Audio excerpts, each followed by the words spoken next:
क्योंकि बहुत सारे बच्चे हैं दे आर मिसगाइडेड कि भाई नहीं हो रहा है सर, क्या करें। इस टैबू को तोड़ना है, सिंपल तरीका है, वर्बल नहीं, एक्शन से शो करना।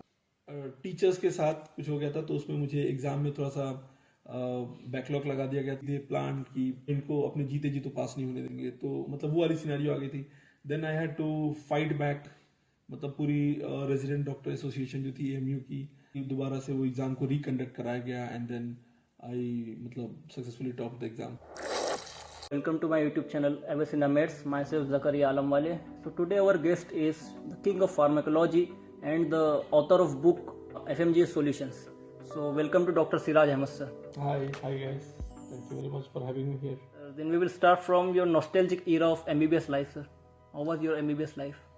Yes, it was like everyone else. MBBS life was full of memories, full of challenges, and seeing everything for the very first time, understanding some basic concept for the very first time, going around the cadaver. So it was like for everyone else. And thinking about those era, I still feel, very happy, and I still go into that phase all over again. क्योंकि बहुत सारे बच्चे हैं they are misguided, तो उनको guidance चाहिए कि भाई नहीं हो रहा है सर, क्या करें। Sir, why pharmacology? Did pharmacology choose you or you choose pharmacology? Yes, that's a question that many people ask. Pharmacology is a subject that actually I chose out of my passion of teaching. And in one of my another interview also, I have mentioned previously that I remember when I was preparing at that time, only I started teaching. Matlab, I was teaching before I went into pharmacology, but not actively teaching pharmacology. But there were other subjects. I was tutoring the students and I was providing guidance to all the students. And before that, only FMG Solutions already was in market. So people already knew me before I came as a faculty of pharmacology. So while filling the form of our counseling, I remember I had a chance of getting into DNB because I wanted to stay around airport. What is the reason for airport? Because at that time there was only era of offline teaching. So we had to travel a couple of states and sometime out of India as well. So at that point of time, I wanted to stay in Delhi NCR era, and there DNB orthopedics is something that I got. But since I was very much interested in teaching, and all thanks to my mentor Dr. Deepak Marwa sir, I took advice from him, and he said ki if you want to go into teaching, this is something that you can try and you can check it out. And that's it. I chose pharmacology, and everything else is. Did you like to do researches at all or don't like to do clinical interactions? No, that was not the. It's just that ki in pharma also, if you want to have clinical interaction, it's possible. And anyone who is willing to take pharma, I always say that if you want to take pharma and you have that insect inside you of that I want to see the patient or I want to wear a stethoscope, pharma is not your cup of tea. Since I was already into academics, I wanted to go and I wanted to take this one, the subject, and learn about it, what is actually happening. But the research, as per research that actually should happen, is not at par. मतलब जो research जैसे होता था पहले या research होना चाहिए वो नहीं है, अभी हमारे यहाँ फैसिलिटी नहीं है। तो हम लोगों ने एक ट्रायल किया था basically, and that was the clinical study only, clinical study between formoterol tiotropium and formoterol glycopyrronium. तो वो पूरा पेशेंट पे ही था। We gave this two drug combination in two different group of people and we found out कि glycopyrronium turn out to be an alternative to tiotropium. तो अगर हमने उसमें पेशेंट भी खूब देखे, क्योंकि एक बार अपने पेशेंट हो गए तो हमारी जो थीसिस गाइड थे sir, he allowed me that okay you can see the patient, because basic patient आते थे। तो टीवी चेस्ट पे मेरा पोस्टिंग होता था और 2 साल 2.5 साल एमडी में मैंने पेशेंट भी देखे, मैंने रिसर्च वाले काम भी किए और टीचिंग भी मैंने दबा के किया, क्योंकि एएमयू का जो स्टूडेंट हब है, they are very bright minds and student को अगर पढ़ाने जाना है आपको तो you should be well prepared. तो I was very well prepared before entering to any class और टेकिंग क्लासेस, बिकॉज एमडी में यही होता है, आपको क्लास लेना होता है और अपना थीसिस काम करना होता है, यही 2 काम करना होता है। Did you started teaching in FMG era? यार देखो, मैं जैसे कि बता रहा था ना, एमडी करने से पहले ही मैंने टीचिंग शुरू कर दिया था, बेसिक टीचिंग, जो स्मॉल ग्रुप टीचिंग होता था या स्मॉल काउंसलिंग सेशंस वगैरह होते थे। इन 2014 I remember my first class was in Pune, that was a very small group of students, around 20-25 students, and I started teaching from, there was a coaching called DIMS. So there only I met Dr. Deepak Marwa sir, and he introduced me to the honor, and he himself was the academic director of that place, and he pushed me that yes, if you want to take it, go ahead, you will do good. So one day I gave एक तरह से audition जैसे होता है ना, तो demo session जिसको बोलते हैं, I gave a demo session and that okay, I'm prepared with this subject and I want to give demo session. So he liked it and he said ki, okay, a couple of points you improvise and that's it, you are good to go. Yes. So that was the first class I took in Pune. Yes, sir. So, sir, personally, I know some my senior brothers that they are scoring in FMG exam 147, 149, and multiple times 149. Okay. Then, what kind of advice you can give, sir, for scoring better to them? देखो ये जो बच्चे हैं ना 140 से 50 वाले, इनको कोई एक्स्ट्रा एडवाइस नहीं दिया जा सकता, मेरी बात को समझिएगा ध्यान से, because they are very well read students, इनको सब कुछ आता है। वो एक दिन था कि उनका वो दिन अच्छा नहीं था, मे बी वो इतना ज़्यादा सिंपैथेटिक ड्राइव में थे, एंग्जाइटी में थे, और मे बी उन्होंने बहुत ज़्यादा आंसर चेंज कर दिया, बिकॉज ये बच्चों में हैबिट होता है, आंसर पलट के आके चेंज कर दिया, और या बहुत ज़्यादा सिली मिस्टेक किया, सिली मिस्टेक पे कंट्रोल नहीं किया।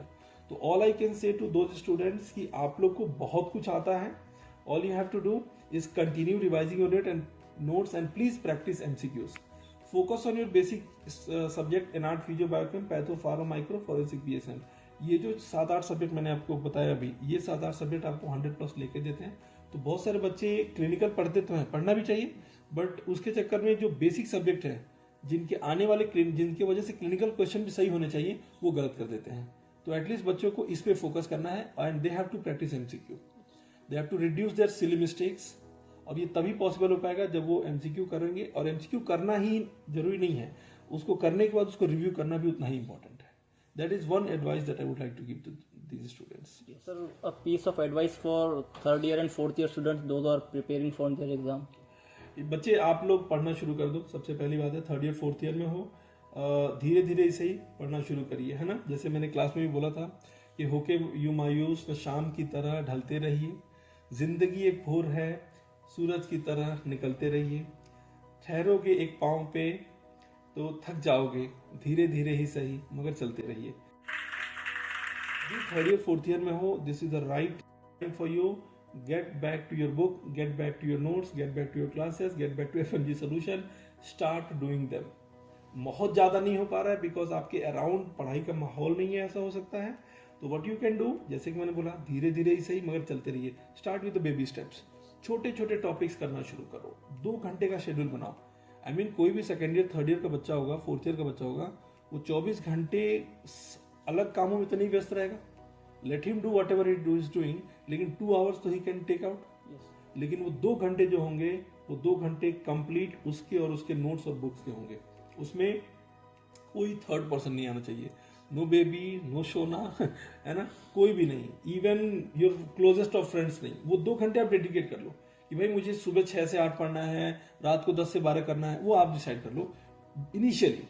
जैसे जैसे समय बढ़ता जाएगा आपको पढ़ाई में मजा आने लगेगा, और मजा तभी आएगा जब आपको समझ में आएगा, और समझ में तभी आएगा जब पढ़ाई करोगे, है ना।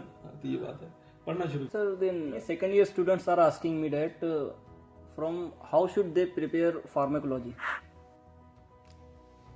यार फार्माकोलॉजी मैं हमेशा बोलता हूँ कि it is the only subject that is actually going to teach you that which drug will be utilized in which condition and what is the rational behind using, and if you are not using what is the reason behind that. If a drug is causing toxicity और side effect, what is the reason behind that toxicity और side effect. तो ये सारी बातें आपको pharmacology सिखाती है, क्योंकि पेशेंट के प्रिस्क्रिप्शन पे क्या लिखोगे, दवाइयाँ, वो कौन पढ़ेगा, कौन कहाँ पढ़ोगे, वो सेकेंड ईयर में ही पढ़ोगे, फार्मा में ही पढ़ोगे। तो उससे क्या होता है, बहुत सारे बच्चे भागते हैं। अगर आप फार्मा से भाग रहे हो तो उसका मैं ज़्यादातर क्रेडिट देता हूँ कि आपको कोई ऐसा फार्मा पढ़ाने वाला मिला नहीं, ठीक है, क्योंकि pharma is such a beautiful subject. देखो सारे टीचर बोलते हैं कि ब्यूटीफुल है, लेकिन मैं इसलिए ब्यूटीफुल नहीं बोल रहा हूँ क्यों मेरा सब्जेक्ट है, मैं इसलिए बोल रहा हूँ क्योंकि वो आपकी मेडिकल साइंस के लिए सबसे इंपॉर्टेंट है। आप इसको सेकेंड ईयर में अप्रोच करो, सिंपल सी चीज़ें, जो भी आप बुक पढ़ रहे हो, आप शर्मा पढ़ रहे हो, केडी पढ़ रहे हो, कैटसन पढ़ रहे हो, आप जो भी बुक पढ़ रहे हो उसको करना शुरू करो। उसके साथ ही साथ बेसिक लो, उसके साथ साथ जो भी आप अगर मान लो ऑफलाइन क्लास यहाँ कर रहे हो, या बहुत सारे बच्चे वीडियो लेक्चर्स देख रहे हैं, वीडियो लेक्चर्स देख रहे हो, उसके साथ ही साथ बुक को पैरेलल में रखना। जहाँ पे भी कॉन्सेप्ट नहीं समझ में है बुक से कर लिया, उसके साथ ही साथ MCQ करना शुरू करो, क्योंकि इंडिया के एग्जामिनेशन पैटर्न के अकॉर्डिंग भी अब फार्मा के एग्जामिनेशन में, प्रॉफ एग्जामिनेशन में MCQ is there, 20 to 30 MCQs are being asked, 25 MCQs are being asked, ठीक है। तो आप भी MCQ प्रैक्टिस करना शुरू करो, अब से हैबिट बनाना शुरू करोगे तो आने वाले 2-3 सालों में you will be mastering the art of solving MCQ। तो pharma is such a subject that ये आप इसलिए मत पढ़ो क्योंकि आपको एग्जाम पास करना है, आप ये जान के पढ़ो कि मुझे अपने पेशेंट को दवाई लिखना है, तो कॉन्फिडेंस के साथ आंखों में आंखें डाल के लिखूंगा, हाथ नहीं कांपेंगे कि ये सही लिख रहा हूँ गलत लिख रहा हूँ। तो इसलिए पढ़ो। और second year is a very beautiful time to finish it, start and do it in second year. और बाकी आपके कॉलेज में तो टीचर्स आ ही रहे हैं, हम लोग आ ही रहे हैं ऑन द रेगुलर बेसिस, वहां पे आकर के अपनी डाउट्स क्लियर कर लो। और जो हम लोग पढ़ा रहे हैं, क्योंकि हम लोग का जो क्लासेस होता है वो बहुत ही फोकस्ड होता है, मतलब एक स्पेसिफिक टॉपिक। हम लोग की क्लास हार्डली कितने होगी, 45-50 घंटे। तो 50 घंटे में आप क्या ही फार्मा करोगे? जो फार्मा का पूरा सिलेबस आप 1 साल में करते हो, आप 5 दिन में 6 दिन में कर रहे हो, आप समझ। अदरवाइज तो भी थोड़ा ये पढ़ लिया, थोड़ा वो पढ़ लिया, थोड़ा वो पढ़ लिया, तो भी काम चलाने वाली बात हो जाएगी। तो उन सारे बच्चों को यही मैसेज आप दे दीजिए कि भाई सेकेंड ईयर में हो, ब्यूटीफुल सब्जेक्ट, और 3 ही सब्जेक्ट होते हैं, फार्मा, पैथो, माइक्रो। और यहाँ पे आपको बताइए कितने टाइम मिल रहे हैं पढ़ने के लिए। और बच्चा अगर 2-3 घंटा भी डेली का नहीं दे रहा है तो फिर क्या ही एमबीबीएस कर रहा है ना। हम लोग के टाइम में जब एमबीबीएस होता था, या आप किसी भी उस समय में पूछिए, जो लोग 6-7 में एमबीबीएस में एडमिशन लिए थे, उस समय एमबीबीएस होता था, कोई वीडियो लेक्चर नहीं होता, यूट्यूब पे इतनी इन्फॉर्मेशन नहीं थी, एक ही सोर्स होता था स्टैंडर्ड, और क्या पढ़ना है उसके लिए जाना होता था सीनियर कि भैया टिक मार दीजिए, क्या क्या इंपॉर्टेंट है बता दीजिए। तो वो चीजें से अब बहुत इवॉल्व हो चुका है, अब तो उनके फिंगर टिप पे हर चीज है। उनको मैं चाहिए, मैं अवेलेबल हूँ, कोई एक्स चीजें चाहिए, वो अवेलेबल है, फिंगर पे टाइप किया बस आ गया। तो रिसोर्सेस अवेलेबल है, बच्चे यूज करें। तब So many juniors are worrying about next exam. Next exam तो ये वो आने वाले फूफा जी की तरह हो गए हैं, है ना, जो कि नाराज होकर बैठे हुए हैं, कभी बोलते आएंगे, कभी बोलते नहीं आएंगे। तो इसमें कुछ भी क्लैरिटी चूंकि है नहीं, तो मेरा यहाँ बोलना आपके चैनल के लिए ठीक नहीं होगा कि कब होगा। लेकिन हाँ, होना है, फूफा जी आएंगे तो जरूर, है ना, लेकिन कब उसमें कुछ क्लैरिटी नहीं है। लेकिन कैसे होगा, देखिए सबसे पहली चीज है ना कि जब गवर्नमेंट ने इसको इम्प्लीमेंट किया था, गवर्नमेंट को खुद ही इसमें क्लैरिटी नहीं थी कि हम कैसे इसको कंडक्ट कराएंगे और एफएमजी वाले बच्चे को कैसे इसमें इंटीग्रेट करेंगे। आपको पता है ये कई बार इस पे कई राउंड बात हो चुकी है और कई बार ये कैंसिल हो चुका है, ठीक है। तो इसलिए सबसे पहले तो मैं ये बोलना चाहूंगा कि इस पे अभी भी क्लैरिटी नहीं है कि how it should be conducted. India वाला मामला तो क्लियर है कि हम ये कराएंगे, इतने इतने स्टेजेस में कराएंगे, है ना, एंड देन ऐसे आपको पास करना है, इतने परसेंटेज आए तो पास, नहीं आए तो फिर दोबारा दोगे, वो थोड़ा है। लेकिन उसमें भी बहुत सारे क्वेश्चन है। क्वेश्चन सबसे बड़ी आती है प्राइवेट मेडिकल कॉलेजेस का, ठीक है।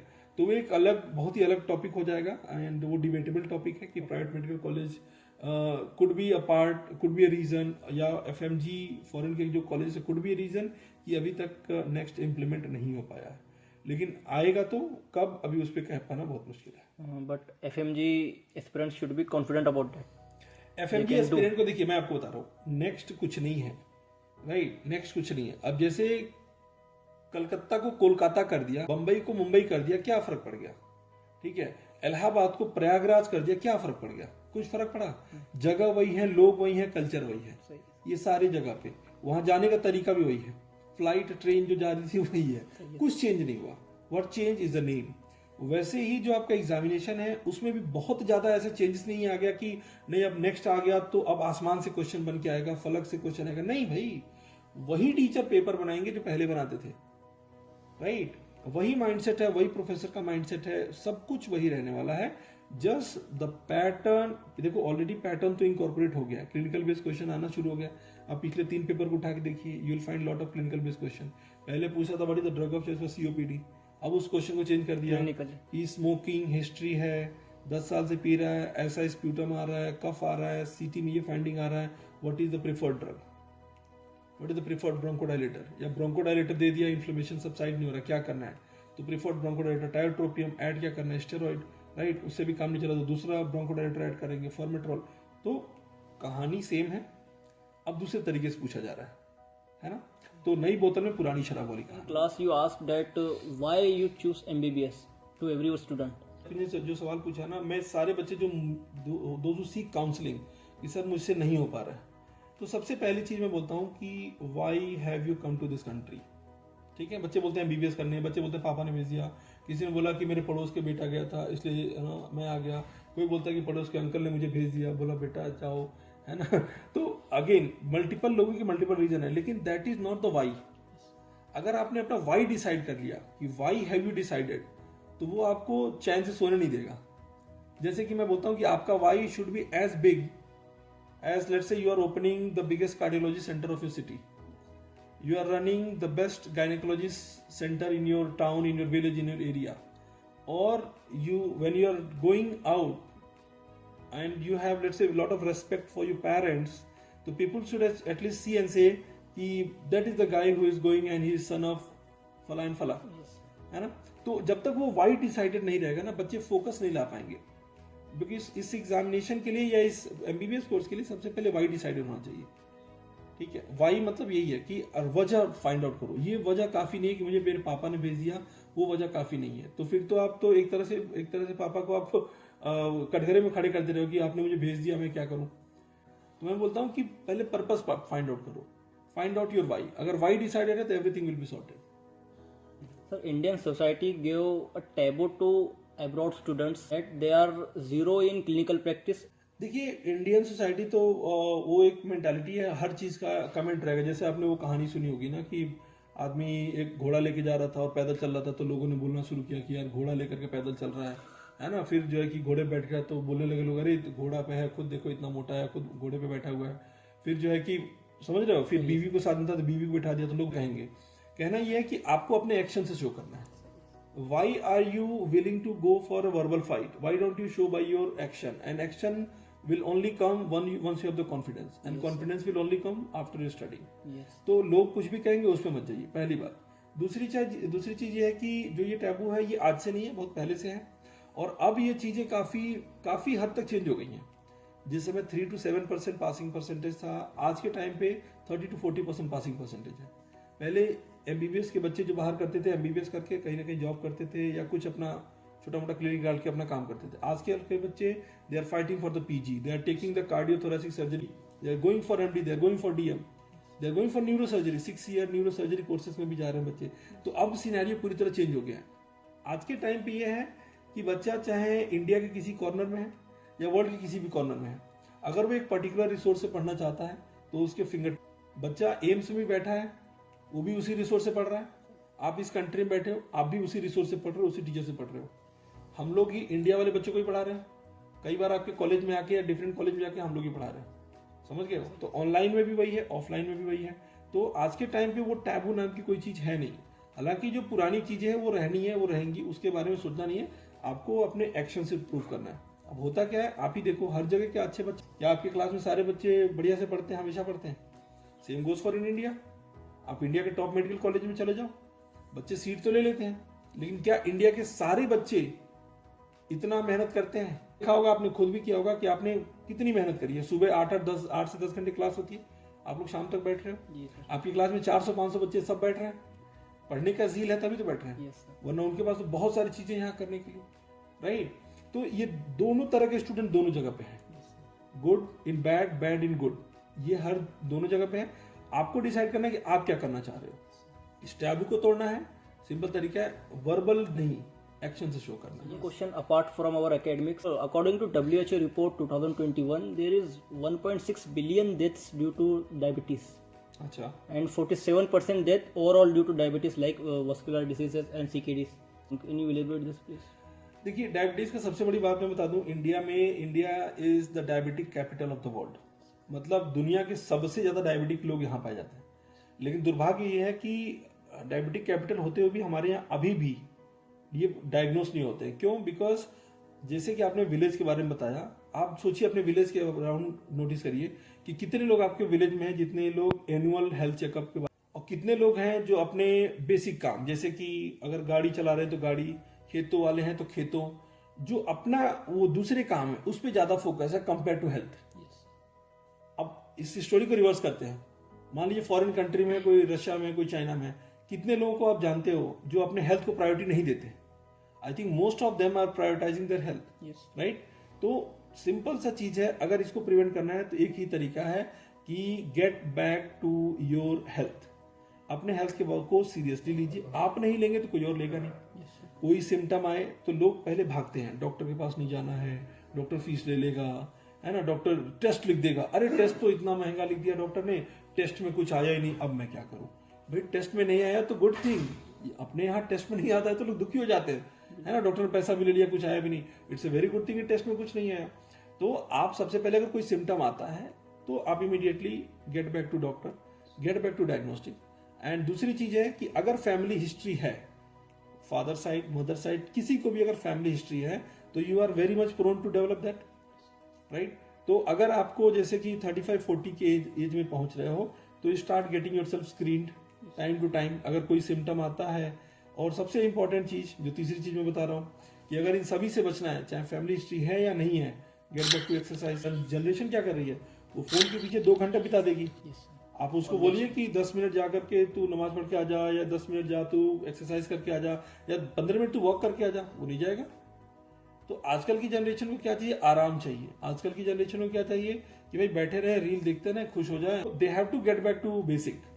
बेसिक यही है कि हमें टाइम से मोबाइल भी देखना है, देखो, पढ़ाई भी करना है, पढ़ाई करो, लेकिन जब एक्सरसाइज या मान लो आपके अपने प्रेयर्स या जो भी काम है उस पर भी उतना ही month of blessing and the month of Ramadan is going on. Sir, kind of advice for making a strong bond to Almighty. देखिए, ये ऑलमाइटी से जो बॉन्ड होता है ये बहुत ही पर्सनल होता है, राइट। बहुत सारे लोग इस पर्सनल को थोड़ा सा दिखावा की तरफ लेके जाते हैं कि नहीं दुनिया देखेगी तो क्या बोलेगी, या दुनिया अगर नहीं की तो क्या की। सिंपल सी चीज़ है कि मंथ ऑफ रमज़ान है तो बिल्कुल करिए, उसमें कोई वो नहीं है, लेकिन why only in month of Ramzan, मैं ये बोल रहा हूँ, ठीक है। जैसे कि मैं अक्सर लोगों के साथ बैठता हूँ, कल ही सर के साथ बैठा हुआ था एक, तो सर ने बोला कि सर मैं किसी भी सिचुएशन में रहता हूँ, मैं नमाज नहीं छोड़ता हूँ, समझ गए। अब वो ट्रैवलिंग में हूँ, बोले गाड़ी में है, तो वो अगेन बोलते हैं कि जब वो करता हूँ तो आई फील कॉन्फिडेंट कि यार जो होगा ना मैं लड़ लूंगा, मैं देख लूंगा, मैं झेल लूंगा, क्योंकि मेरे कंधे मेरे सर पे ऑलमाइटी का हाथ है। तो उसके लिए simply it's very personal, you have to get connected. आपको दुनिया को दिखाना नहीं है, आपको लोगों को बताना नहीं है कि I am doing prayer with me and 25 others, करने की जरूरत नहीं है ना। आप वो बहुत पर्सनल है, even if you are behind your doors, right, get back to that. Allah को तो यही पसंद कि आप कितनी ज्यादा हमसे मांग सकते हो, और प्राइवेट में मांगो ना, नहीं मैं देने वाला हूँ। तो वो बहुत पर्सनल है। उसके लिए बस यही बोलूंगा कि अपने इंटरेस्ट को जगाने के लिए सिर्फ रमजान का इंतजार ना करें, जब भी आपको, I think why not through out the month, why not through out the year, है ना। तो बहुत पर्सनल है, लेकिन वही है कि वही मैंने जो आपको बताया कि जो पेरेंट्स हैं उनको भी इस पे स्टार्ट करना है। बच्चा क्या देखता है, बच्चा देखता है, देख के सीखता है, right. They are always watchers and learners, they see they learn, right. आप उनको गुस्सा करोगे, कल आप पे गुस्सा करेंगे, है ना। तो सिंपल सी चीज है, आप इन सब चीजों को फैमिली में इसको इनकॉर्पोरेट होना, और ये बहुत ही पर्सनल है, खुद करना चाहिए। लोगों को खुद अंदर जागरूकता होनी चाहिए कि भाई मैं पढूं और मैं समझूं कि अल्लाह ने जो कलाम दिया है उसका मतलब क्या है। क्यों किसी किसी जगह पे अल्लाह ने बोला है कि इंसान घाटे में है, क्यों अल्लाह जब नाराज हो रहा है तो बोला कि मैं इसकी कसम खाता हूँ, दुनिया की कसम खाता हूँ, दरख्तों की कसम खाता हूँ, समंदर की कसम खाता हूँ। तो इस बात को तभी हो पाएगा जब आप इसमें खुद समझना चाहेंगे, और जब तक ये शुरू नहीं होगा तब तक तो लोग ऐसी परेशानी रहेंगे, धनी रूप से परेशान, आर्थिक रूप से परेशान रहेंगे, है ना। तो अल्लाह ने तो हर चीज आपको दिया है, वो यही है कि हम लोग दूर भाग रहे हैं ना, गलती तो हमारी। अल्लाह बिज़िक्रिल्लाह तत्मइनुल कुलूब, के दिलों का सुकून, रिमेम्बरेंस ऑफ अल्लाह। बिल्कुल। Sir, one question I ask to my every guest, अपन नजर नहीं है पेरेंट्स की, then they are going to relationships and at all, will be elaborate this. देखो, आजकल के बच्चे, यंग जनरेशन है, उनको ये बता पाना कि भाई हलाल क्या है, हराम क्या है, वो बता पाना बहुत मुश्किल है। लेकिन जो एक सही रास्ता है उस रास्ते पे चलना है, जो पेरेंट्स ने बताया है, या जो आपकी रिलीजन की, मान लो जो रिलीजन ने बताया, एटलीस्ट उसको देखो क्या वो परमिट कर रहा है। अगर कर रहा है तो बिल्कुल गो अहेड। अगर आपको लग रहा है कि नहीं आई डोंट फॉलो दैट, तो वो तो फिर आपका मर्जी हो गया ना, मेरे कहने से बहुत ज्यादा कुछ चेंज आएगा नहीं। लेकिन मैं यही बोलता हूँ, एक ही बात बोलता हूँ, if your relationship is giving you progress on the daily basis, regular basis, right, it's good, you proceed with it. अगर आपको लग रहा है कि नहीं जी ये तो है ना मुझे नीचे की तरफ ले आ रहा है, तो अवॉइड दैट। या बहुत सारे बच्चे सिर्फ इसलिए करते हैं कि यार मुझे अपनी बॉडी काउंट्स बढ़ानी है ना। तो ऐसे चीजें तो मतलब वो तो सरासर हराम में, सरासर गलत है। तो उस कंडीशन में तो कुछ कह ही नहीं सकते ना, वो तो पूरी तरह से ब्रेन वॉश है, उनके दिमाग में तो शैतान बैठा हुआ है। आप उनको कैसे समझाओगे कि तुम ये नहीं करो, बोलेगा तुम क्या मुझे समझा रहे हो, राइट। बोला भी जाता है ना कि अपनी एक आयत भी तो है कि भाई तुम उसको जाके समझा रहे हो, तो बोलेगा क्या तुम मुझे अपने जैसा बेवकूफ समझ रखे हो, भाई मैं तो बहुत ज्यादा जानता हूँ। तो उनको क्या समझाओगे आप, है ना, कि जो जिनका माइंडसेट ही अलग है, उनको रिलेशनशिप से मतलब नहीं है, दे वांट समथिंग एल्स। और जब तक वो समथिंग एल्स नहीं है तब तक वो परेशान है, वो जब हो गया तो बस खत्म बात। तो रिलेशनशिप इज देखिए उसके दोनों साइड है, गुड बैड दोनों साइड है। आपको देखना है कि आपको लाइफ में क्या चाहिए, राइट। तो सारे पेरेंट्स को भी यही कहना है और बच्चों को भी यही कहना है कि if it is for good, अगर आपको उसमें प्रमोशन मिल रहा है, आपको करना है तो निकाह करो ना। बिल्कुल आपके दोस्त से में मिला, वो निकाह किए थे, बिल्कुल ठीक है, बढ़िया, सही, क्या दिक्कत है बिल्कुल। है ना। जैसे उनके फ्लैट हैं, उनको दे दो फ्लैट। देखो अभी सब भागेंगे, आधे ज्यादा भाग जाएंगे, बिल्कुल ठीक है। तो इसमें कोई भी मतलब एक सटल जवाब नहीं दे सकते, बस ये अल्लाह उन लोग को हिदायत। As you are known for 5-minute MCQ and 5-minute MCQ in YouTube session, right, so 5 rapid fire for you, sir.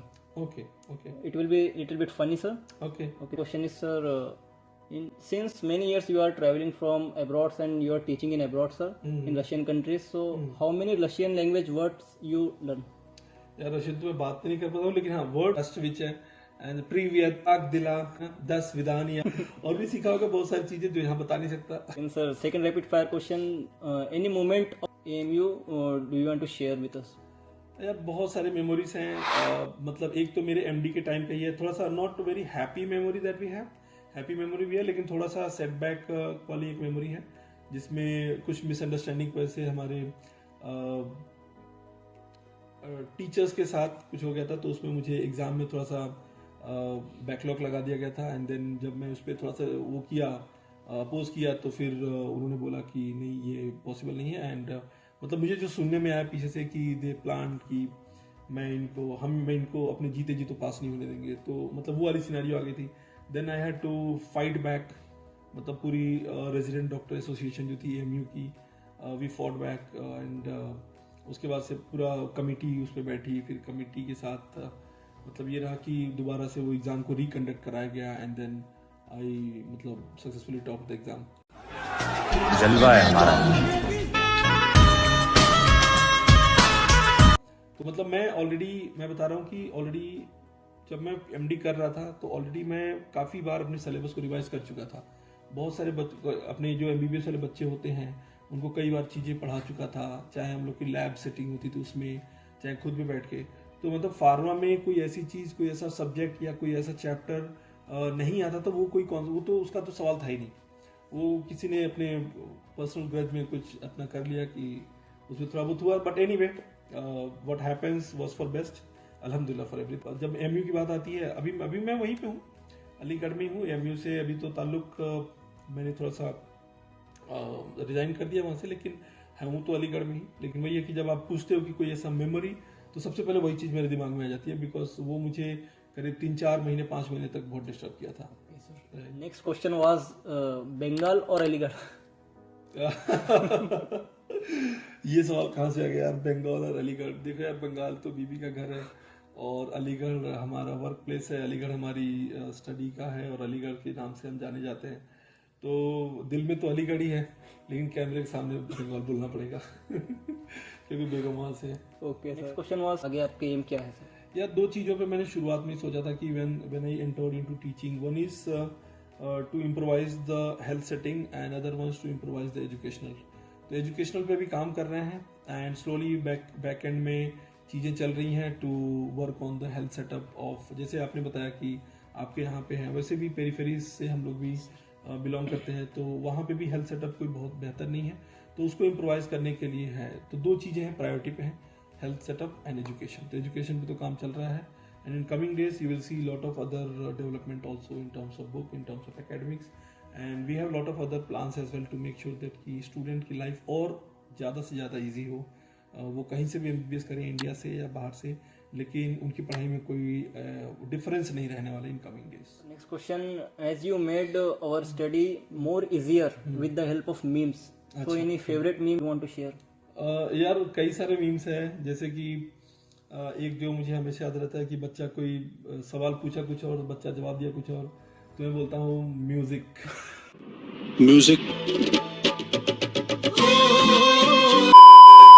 और फिर एक ये है कि टीबी, लेप्रोसी, मलेरिया, यह क्या है ना कि ये बहुत ही इंपॉर्टेंट टॉपिक है और इससे क्वेश्चन आते ही नहीं। मतलब अब नीट, पीजी, एनआईसी, एफएमजी का कोई भी पेपर उठा लो, इसके बिना पेपर बनता ही नहीं है। तो एक ये है कि उसमें जो मुन्ना भैया रहते हैं, मुन्ना भैया बोलते हैं कि है ना, जलवा है हमारा यहाँ। तो मतलब ये टीबी, लेप्रोसी, मलेरिया वाले टॉपिक बोलते हैं कि भाई जलवा है हमारा, है ना। तो ऐसे तो है, लेकिन हाँ बहुत सारे हैं, लेकिन ये एक मुझे हमेशा याद रहता है। Thank you so much for giving your precious time, and it will be a very grateful moment for me. I shared a moment with you. Thank you so much. The pleasure is all mine. Thank you very much for having me here and sharing the different aspect. And I hope that this video is going to reach to the maximum of your student and maximum people will be benefited out of this. Thank you, Thank sir. you very much.